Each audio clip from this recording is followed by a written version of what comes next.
Mimpi itu segera bangun tidur gitu, sehingga masih ingat mimpinya. Ketika mimpi baik, segera lakukan itu, sehingga kita ketemu. Artinya apa? Hari ini kita sudah bangun, di depan tadi ada motivator Pak Budi yang sudah menyampaikan, namanya beternak, itu memang tidak terus mulus gitu.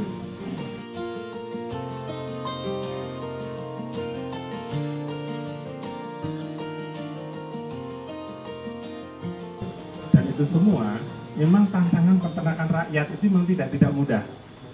Awalnya Pak Budi berpikir peternakan rakyat, sumber genetika adalah sumber genetik yang ada. Ternyata itu belum menguntungkan. Dalam konteks tadi sudah disampaikan, kalau pengen cepat jual harus punya genetik unggul. Salah satunya ya domba dorper. Banyak domba yang sudah ada di Indonesia, baik Texel atau domba-domba Merino dan lain-lain. Tapi kami melihat kondisi spesifik. Barangkali ya dorper yang kali ini menjadi core bisnisnya Pak Budi. Yang kedua, tentunya yang kita pikirkan adalah efisiensi. Kalau pengen beternak dalam konteks lebih ekonomis, tantangan kita bagaimana penyediaan pakan. Barangkali hari ini baru sekali Bapak udah berpikir kira-kira satu ekor habis berapa rupiah untuk konsumsi pakan. Tadi Pak Budi menyampaikan kota itu tidak lebih dari 2.500 per ekornya. Artinya apa? Kita sudah bisa menghitung ketika kita pengembangan pembibitan, pengembangbiakan, nanti ada seleksi. Tentunya kita menghasilkan bibit yang bisa kita grading. Ya, tidak semua F1 di sini bagus, tidak semua gitu. Tetapi genetik yang sudah turunan yang pertama dari dorper itu beda-beda performanya, sehingga kedepannya barangkali mulai kita seleksi. Seleksi yang paling utama, yang paling jelek adalah dikeluarkan.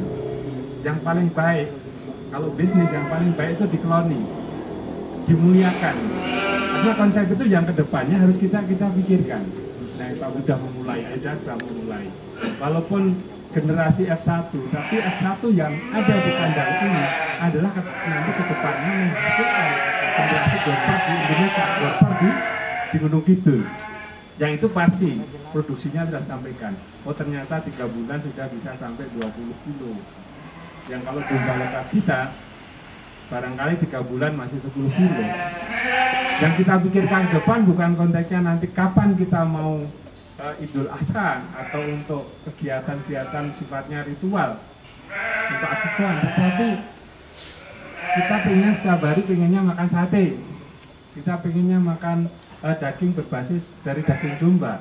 Untuk substitusi barangkali daging ayam atau daging sapi yang saat ini kita masih tergantung impor.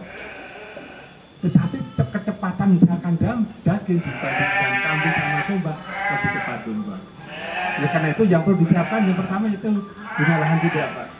Kalau punya lahan itu misalnya 10 meter kapasitasnya berapa.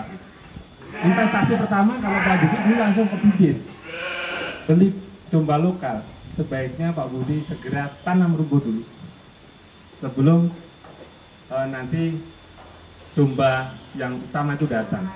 Jadi Pak sekalian, domba dorper pertama kali datang sama masih ingat pada bulan Ramadan 2022. Artinya di sini belum ada setahun, belum ada ulang tahun Pak. Belum ulang tahun. 2 bulan yang lalu dorper yang kedua datang yang kedua. Artinya apa? Pertama, ya sekarang sudah ada yang melahirkan sekali, sudah ada bunting yang kedua, dan tadi kalau melihat ekonomisnya jaminannya gitu. Tetapi tadi kami di Badan Libang pada dulu sekarang Badan Standarisasi Instrumen Pertanian, kalau di daerah kami menjadi Balai Penerapan Standarisasi Instrumen Pertanian, ini bersama-sama. Artinya mengajak bagaimana ini peternak rakyat itu berpikir seperti Pak Budi. Kalau bisa berkorporasi, baik mungkin berpikirnya HPDKI, di mana HPDKI bisa secara lokal bisa menghasilkan bibit sendiri. Konteks bibit bukan konteksnya harus bibit yang harus full blood, tetapi mulai mencatat.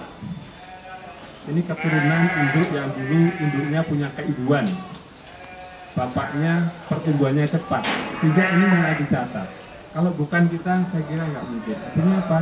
Barangkali nanti Bapak sekalian yang nanti segera di HPDKI wilayah Ciamis, bagaimana punya branding. Dombanya adalah domba yang punya catatan tersendiri. Dan itu menjadi brandingnya Pak Budi. Kalau barangkali di dana nanti dokter mungkin kalau udah aku sampaikan, dokternya itu punya sertifikat yang disertifikasi oleh sebuah lembaga, yang lembaga itu kredibel. Gitu. Dan nanti kedepannya karena genetiknya sudah bersertifikat, tentunya harapannya turunannya juga punya sertifikat. Logikanya ya, kalau tanah nggak ada sertifikat harganya paling semeter 100.000, tapi udah punya sertifikat harganya bisa berlipat ganda. Artinya apa? Status ya. Artinya kalau kita punya aset kita harus punya status yang jelas. Itu yang kedua, kami dari Badali Bank Desi barangkali kalau tertarik baca dulu di YouTube, namanya rumput bibit Yubin. Ya, itu ada 2 varian.